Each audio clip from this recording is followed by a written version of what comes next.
प्यारे विद्यार्थियों, साडी अज दी एक्टिविटी है to study the types of venation of leaves with the help of leaf rubbing activity as well as to study the monocot seeds as well as dicot seeds. इस activity नूं करन दे लई सानूं जो मटीरियल चाहिए है, इस दे विच साडे कोले कुछ क लीव्स हैगे है जिहड़े कि अलग अलग प्लांट्स तो असीं कलैक्ट कीते है, ते नाल नाल साडे कोले कुछ क सीड्स हैगे है, जिस तरह कैशियो सीड्स है, आलमंड्स हैगे है, ग्रैम सीड्स हैगे है। सो ये सीड्स हैगे ने, इन्हां सीड्स से इन्हां लीव्स नूं असीं स्टडी करना, इन्हां दी वेनेशन नूं स्टडी करना हैगा, एज वैल एज मोनोकॉट ते डाइकॉट प्लांट के डिफरेंसिस नूं भी क्लीयर करना है।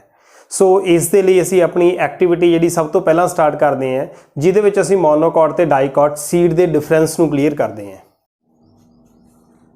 मोनोकॉट ਅਤੇ डाइकॉट सीड्स ਦੇ ਵਿੱਚ डिफरेंसिस ਨੂੰ क्लीयर ਕਰਨ ਦੇ ਲਈ ਅਸੀਂ ਇਸ ਐਕਟੀਵਿਟੀ ਦੇ ਵਿੱਚ ਕੁਝ ਕੁ ਸੀਡਸ ਲਏ ਹੈ, ਜਿਹਦੇ ਵਿੱਚ ਜਿਸ ਤਰ੍ਹਾਂ ਮੇਜ਼ ਦੇ ਲਏ ਹੈ, ਕੈਸ਼ਿਊ ਦੇ ਹੈ, ਰਾਈਸ ਹੈ, ਗਰਾਊਂਡਨਟ ਹੈ, ਆਲਮੰਡਸ ਨੇ।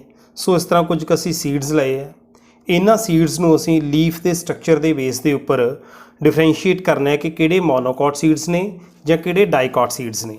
ਅਸੀਂ ਸਭ ਤੋਂ ਪਹਿਲਾਂ इन्हां सीड्स के बेस के उत्ते आइडेंटिफिकेशन करांगे, बट आफ्टर दैट असीं हौली हौली फिर प्लांट वाल मूव करांगे कि जे साडे कोले प्लांट लग्या होया उस दे विच सीड्स नहीं हैगे तां उस प्लांट नूं किवें आइडेंटिफाई कर सकदे हैं कि यह मोनोकॉट है जां डाइकॉट है। सब तो पहलां असीं मोनोकॉट जां डाइकॉट की गल करिए, इहदे विच एक कॉटिलेडन इन्हां सीड्स दे विच, इन्हां सीड्स दे कोले दो कॉटिलेडन्स हैगे है। कॉटिलेडन्स जिस तरह असीं दस्सिआ कि सीड दे विच जिहड़ी एम्ब्रियो है, एक तरीके नाल एम्ब्रियोनिक लीफ हैगा ये। सो ये नंबर ऑफ कॉटिलेडन्स के बेस के उत्ते असीं आइडेंटिफिकेशन करते हैं। जिस तरह साडे कोल सब तो पहला ये आलमंड्स ने, जे असीं इस दे विच आइडेंटिफाई करना हैगा कि ये मोनोकॉट होणगे जां डाइकॉट होणगे, तां इस दे लई असीं इन्हां नूं कुछ टाइम दे लई पानी दे विच भिगो के रख सकते हैं, ते उस तो बाद दे विच जदों असीं इस नूं खोलण दी कोशिश करते हैं, इस दे पार्ट्स वेखदे हैं, तां सानूं ये क्लीयर हो जाती है गल कि इस दे विच दो पार्ट्स बन जाते हैं। सो जे इस सीड के दो पार्ट्स है, इसका मतलब दो कॉटिलेडन्स इस दे विच क्लीयर कट प्रैजेंट है, तो असीं इसनूं डाइकॉट की कैटागरी दे विच लै लैंदे हैं। बिल्कुल उस तरीके दे नाल ही जे डाइकॉट की कैटागरी दे विच आउंदा है तां असीं इसनूं इस दे विचों लैके अपनी दूसरी डाइकॉट वाली साइड दे उत्ते रख दिंदे हैं। सो साडे कोल सब तो पहलां जिहड़े आलमंड्स ने वो डाइकॉट की कैटागरी दे विच आ जांदे है। उस तो बाद दे विच जे असीं ग्राउंडनट की गल करिए तां ग्राउंडनट दे विच भी इस तरीके नाल असीं वेखदे हैं कि ये दो इक्वल पार्ट्स जिहड़े इस दे लैफ्ट ते राइट जिहड़े पार्ट्स हैगे ने उस दे विच ये ओपन हो जाता है। सो इस दे विच भी दो कॉटिलेडन्स प्रैजेंट होंदे है। सो ये भी डाइकॉटिलेडन की कैटागरी दे विच आ जाता है। सो ग्राउंडनट नूं भी असीं अपने डाइकॉट की कैटागरी दे विच प्लेस कर दिंदे हैं। इस तो बाद साडे कोले राइस हैगा, जिस तरह असीं वेख सकते हैं राइस दे विच कि इस दे विच एज सच किते भी कोई दो कॉटिलेडन्स नहीं बने होंदे। सो ये सिंपली एक सीधा सीड हैगा। सो इस करके असीं ये नहीं कह सकते कि इहदे कोल कॉटिलेडन्स नहीं हैगे, एम्ब्रियोनिक लीफ नहीं हैगी। सो एम्ब्रियोनिक लीफ जां कॉटिलेडन इन्हां कोले है, बट ये मोनोकॉट की कैटागरी दे विच आएगा। सो असीं इसनूं मोनोकॉट्स की कैटागरी दे विच इत्थे प्लेस कर दांगे। बिल्कुल उस तरीके नाल ही साडे कोल ये कुछ दालां दे सीड हैगे, इन्हां दे विच भी देखा जाए तो साडे कोल इन्हां नूं असीं कैटागराइज जिहड़ा हैगा करदे आ, वो मोनोकॉट्स की कैटागरी दे विच इन्हां नूं असीं प्लेस कर दिंदे हैं। फिर साडे कोल मेज़ हैगा, मेज़ दे जिहड़े सीड्स ने जिस तरह बड़े क्लीयर कट दिखाई दे रहे हैं। जे असीं इन्हां नूं कुछ समय के लिए भिओं दिंदे तो होर ज़्यादा वधिया तरीके नाल ये सानूं क्लीयरली दिखाई दिंदे है। सो ये सीड्स भी साडे मोनोकॉट्स की कैटागरी दे विच ही आउंदे है। तो इस तो बाद दे विच साडे कोल बेटा कैशियू आ जाता है। कैशियू दे जिस तरह असीं पहलां देखिया आलमंड ते ग्राउंडनट के केस दे विच देखिया है, बिल्कुल उस तरीके नाल ही इस दे विच भी जिहड़े हैगे ने दो पार्ट्स सानूं दिखाई दिंदे है। सो असीं इसनूं जदों सीड नूं थोड़ा खोल के देखते हैं तो इस तरीके नाल ये दिखाई दिंदा है। सो ये भी इस दे जिहड़े हैगे ने दो कॉटिलेडन्स बन जाते हैं। सो दो कॉटिलेडन्स होने करके ये भी डाइकॉटिलेडनस कैटागरी दे विच आ जाता है। सो आलमंड्स भी जिहड़े हैगे साडे कोले डाइकॉट्स की कैटागरी दे विच आ गए। इस तरीके नाल असीं सीड्स दे बेस दे उत्ते कैटागरीज कीतियां कि किहड़े मोनोकॉट सीड्स ने ते किहड़े डाइकॉट सीड्स ने।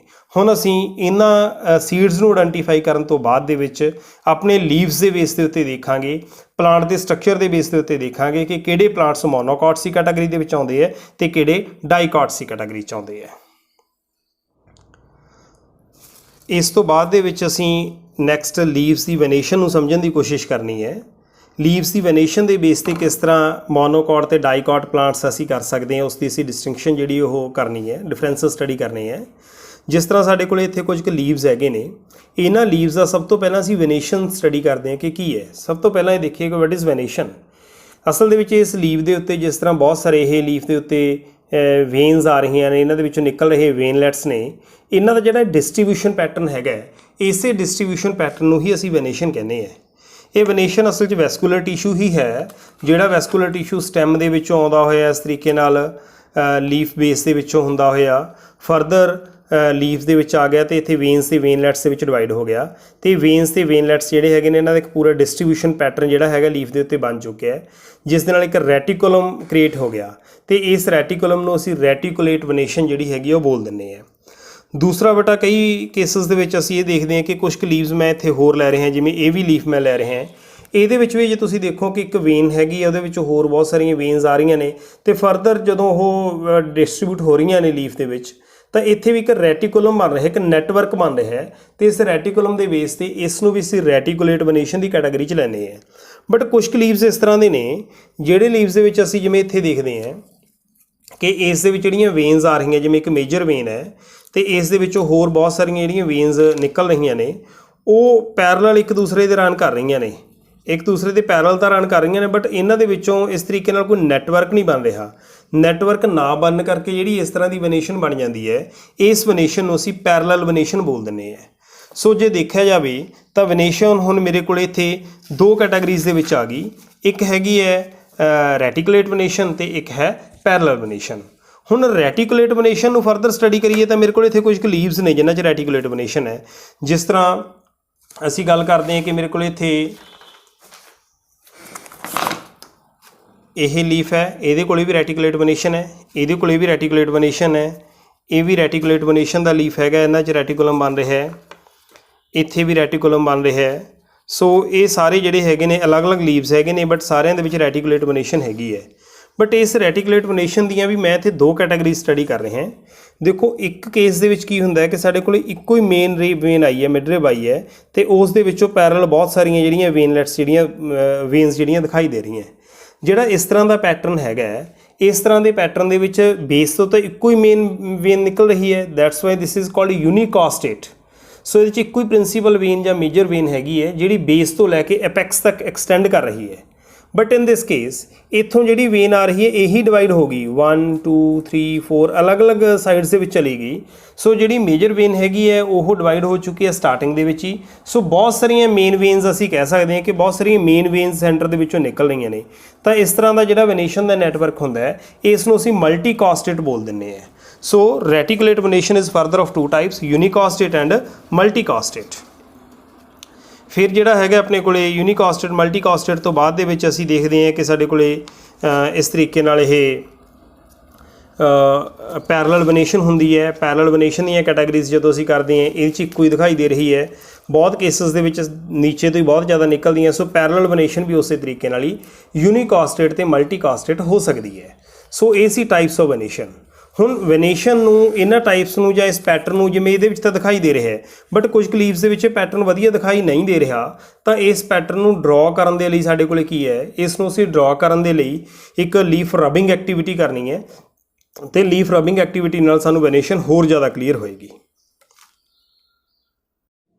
ਲੀਵਸ ਦੀ ਵੈਨੇਸ਼ਨ ਨੂੰ ਫਰਦਰ ਡਿਟੇਲ ਦੇ ਵਿੱਚ ਸਮਝਣ ਦੇ ਲਈ ਅਸੀਂ ਇੱਕ ਛੋਟੀ ਜਿਹੀ ਐਕਟੀਵਿਟੀ ਕਰਨੀ ਹੈ, ਲੀਫ ਰਬਿੰਗ ਐਕਟੀਵਿਟੀ, ਜਿਸ ਦੇ ਵਿੱਚ ਅਸੀਂ ਪੇਪਰ ਦੇ ਉੱਤੇ ਇਹਨਾਂ ਲੀਵਸ ਦੇ ਬੜੇ ਹੀ ਵਧੀਆ ਕਲਰਫੁਲ ਪੈਟਰਨ ਡਰਾਅ ਕਰ ਸਕਦੇ ਹਾਂ। ਇਸ ਨੂੰ ਡਰਾਅ ਕਰਨ ਦੇ ਲਈ ਅਸੀਂ ਕੀ ਕਰਨਾ ਹੈ, ਇੱਕ ਪੇਪਰ ਦੇ ਉੱਪਰ ਕੁਝ ਕੁ ਲੀਵਸ ਰੱਖ ਲੈਣੇ ਹੈ। ਇਹਨਾਂ ਦਾ ਵੈਂਟਰਲ ਸਾਈਡ ਹੈ, ਇਹ ਡੋਰਸਲ ਸਾਈਡ ਹੈ। ਅਸੀਂ ਡੋਰਸਲ ਸਾਈਡ ਅਪ ਕਰਕੇ ਇਸ ਕਰਕੇ ਰੱਖ ਰਹੇ ਹਾਂ ਕਿਉਂਕਿ ਡੋਰਸਲ ਸਾਈਡ ਦੇ ਉੱਤੇ ਜਿਹੜੀਆਂ ਵੇਨਸ ਨੇ ਉਹ ਥੋੜ੍ਹੀਆਂ ਜਿਹੀਆਂ ਜ਼ਿਆਦਾ ਪ੍ਰੋਮੀਨੈਂਟ ਹੁੰਦੀਆਂ ਨੇ, ਤਾਂ ਇਸ ਕਰਕੇ ਅਸੀਂ ਡੋਰਸਲ ਸਾਈਡ ਅਪ ਕਰਕੇ ਲੀਵਸ ਨੂੰ ਇਸ ਦੇ ਉੱਪਰ ਰੱਖਾਂਗੇ ਅਤੇ ਲੀਵਸ ਨੂੰ ਅਸੀਂ ਇਸ ਤਰੀਕੇ ਨਾਲ ਥੋੜ੍ਹਾ ਜਿਹਾ ਵਧੀਆ ਪੈਟਰਨ ਦੇ ਵਿੱਚ ਅਰੇਂਜ ਕਰ ਲੈਣਾ ਸੋ ਦੈਟ ਸਾਡੇ ਕੋਲ ਇੱਕ ਆਰਟ ਵਰਕ ਵੀ ਹੋ ਜੇ, ਵਧੀਆ ਪੈਟਰਨ ਵੀ ਨਿਕਲ ਕੇ ਆਵੇ ਅਤੇ ਅਸੀਂ ਨਾਲ ਨਾਲ ਵੈਨੇਸ਼ਨਸ ਨੂੰ ਵੀ ਸਮਝ ਲਈਏ। ਤਾਂ ਇਸ ਦੇ ਵਿੱਚ ਇੱਕ ਪੇਪਰ ਦੇ ਉੱਪਰ ਰੱਖ ਕੇ ਅਸੀਂ ਦੂਸਰੀ ਸ਼ੀਟ ਜਿਸ ਦੇ ਉੱਪਰ ਇਹ ਵੇਨਸ ਡਰਾਅ ਕਰਨਾ ਚਾਹੁੰਦੇ ਹਾਂ ਇਸ ਨੂੰ ਇਸ ਦੇ ਉੱਪਰ ਰੱਖਾਂਗੇ ਅਤੇ ਫਿਰ ਅਸੀਂ ਕੁਛ ਕੁ ਕਲਰਡ ਪੈਨਸਲਸ ਦੇ ਨਾਲ ਇਸ ਦੀ ਰਬਿੰਗ ਕਰਨੀ ਸਟਾਰਟ ਕਰਾਂਗੇ। ਜਿਸ ਤਰ੍ਹਾਂ ਅਸੀਂ ਇਹ ਪੈਨਸਲ ਲੈ ਕੇ ਇੱਥੇ ਲੀਫ ਹੈਗਾ ਅਤੇ ਇਸ ਦੀ ਅਸੀਂ ਰਬਿੰਗ ਕਰਨੀ ਸ਼ੁਰੂ ਕਰਦੇ ਹਾਂ ਤਾਂ ਇਹ ਵੇਨਸ ਜਿਹੜੀਆਂ ਹੈਗੀਆਂ ਨੇ ਦੇਖੋ ਇਹਦੇ ਉੱਤੇ ਕਲੀਅਰ ਹੋਣੀਆਂ ਸ਼ੁਰੂ ਹੋ ਗਈਆਂ ਅਤੇ ਨਾਲ ਨਾਲ ਜਿਹੜਾ ਹੈਗਾ ਇਸ ਦਾ ਪੈਟਰਨ ਵੀ ਸਾਨੂੰ ਦਿਖਾਈ ਦੇਣ ਲੱਗ ਗਿਆ कि इस दे विच जिहड़ी वेनेशन हैगी है ये वेनेशन रेटिकुलेट वेनेशन है, क्योंकि रेटिकुलम इस दे विच बन चुके हैं। तो नाल एक गल होर भी समझण वाली इहदे विच क्लीयर हो गई कि नीचे तो जिथों लीफ स्टार्ट होया सी उत्थों साडे कोले इक्को ही मेन वेन जिहड़ी हैगी है वो निकल रही है, मेजर वेन निकल रही है, प्रिंसीपल वेन निकल रही है। तो फरदर उस दे विचों सारियां जिहड़ियां हैगियां ने ये छोटियां वेन्स निकलदियां दिखाई दे रही ने। सो ये साडे कोले यूनीकास्टेड वेनेशन की एक एग्जाम्पल होगी। इस तरीके नाल ही असीं होर पैटर्न लैके होर इस दे नीचे जिहड़े लीव्स रखे हुए है उन्हां लीव्स नूं भी असीं ड्रॉ करन दी कोशिश करते हैं। तो असीं समझते हैं कि किस तरह का जिहड़ा हैगा वेनेशन का पैटर्न उस दे विच हैगा। वेनेशन अपने आप ही इत्थे निकलदी दिखाई दे देनी है, लीफ का स्ट्रक्चर अपने आप ही आना शुरू हो जाना है। सो जिथे जिथे वेनेशन समझ लग रही है, कुछ क लीव्स इस तरह के होंगे ने जिन्हां दी वेनेशन एक्चुअल दे विच क्लीयर नहीं दिखाई दिंदी, बट जदों असीं रबिंग कर लैंदे हैं तो उन्हां दी वेनेशन बड़ी क्लीयर दिखाई देनी शुरू कर दिंदी है। तो हुण असीं इत्थे इस लीफ की जदों रबिंग कीती तां इस दी वेनेशन साडे कोले दिखाई देनी शुरू हो गई।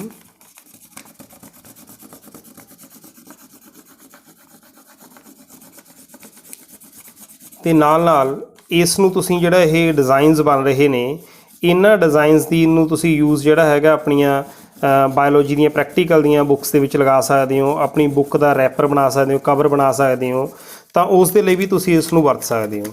सो मैनूं जिੱਥੋਂ तक क्लीयर लग रहा है कि इसका जिहड़ा हैगा तुहानूं स्ट्रक्चर क्लीयर हो गया होएगा ते पहिलां वाले नालों इसका डिफरेंस भी क्लीयर हो गया होएगा कि पहलां वाले दे विच इक्को ही मेजर वेन प्रिंसीपल वेन आ रही सी, बट इत्थे नीचे तो बहुत सारियां जिहड़ियां मेजर वेन्स निकल रही ने। दैट्स वाई जिथे ये यूनीकास्टेड की एग्जाम्पल है उत्थे ये मल्टीकास्टेड की एग्जाम्पल आ गई। इस तरीके नाल ही होर बहुत सारे लीव्स इस दे विच जिहड़े हैगे है असीं उन्हां दे पैटर्न जिहड़े हैगे वो ड्रॉ करके देख सकते हैं। सो ये पैटर्न बन जाता है तो नाल बड़ी सोहनी जिहड़ी हैगी शीट तुहाडे कोले तैयार हो जाती है। सो जिथे एक आर्ट वर्क है कुछ भी टाइम नहीं लगता, नाल तुसीं लीव्स की वेनेशन भी वधिया तरीके नाल समझ जाते हो। तो इस वेनेशन के पैटर्न नूं तुसीं अपनी जिहड़ी हैगी है नोटबुक के उत्ते कवर करने लई भी यूज़ कर सकते हो। सो इस तरीके नाल अपने कोल इहदे विच होर देखो लीफ हैगा। सो इस कलर दे विच बड़ा वधिया इसका पैटर्न जिहड़ा हैगा वो दिखाई देता है। सो बड़ी वधिया लीफ की वेनेशन जिहड़ी निकल के सामने आई है। इस तरीके नाल ही साडे कोल होर इस दे विच लीव्स हैगे ने, उन्हां सारे लीव्स नूं जदों असीं रबिंग करते हैं तो रबिंग तो बाद दे विच अपने कोले इस तरीके नाल पैटर्न बन जाते हैं।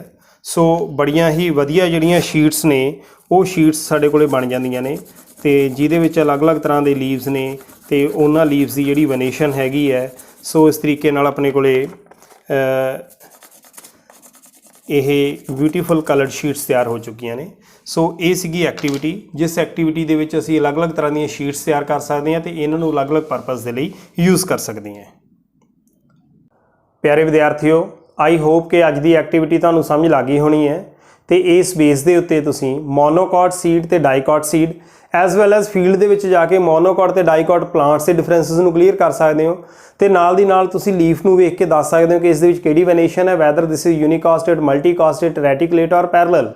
ਤਾਂ ਇਸ ਦੇ ਲਈ ਤੁਸੀਂ ਫੀਲਡ ਦੇ ਵਿੱਚ ਹੁਣ ਜਾਣਾ ਹੈ, ਐਕਟੀਵਿਟੀ ਨੂੰ ਵੇਖ ਲਿਆ, ਵੀਡੀਓ ਵੇਖ ਲਈ, ਫੀਲਡ ਦੇ ਵਿੱਚ ਜਾ ਕੇ ਬੇਟਾ ਜਿੰਨੇ ਵੀ ਪਲਾਂਟਸ ਮਿਲਦੇ ਆ, ਲੀਵਸ ਹੈਗੇ ਆ, ਉਹਨਾਂ ਦੀ ਵੈਨੇਸ਼ਨ ਨੂੰ ਸਟੱਡੀ ਕਰਨਾ ਹੈ। ਥੈਂਕ ਯੂ ਬੇਟਾ, ਥੈਂਕ ਯੂ।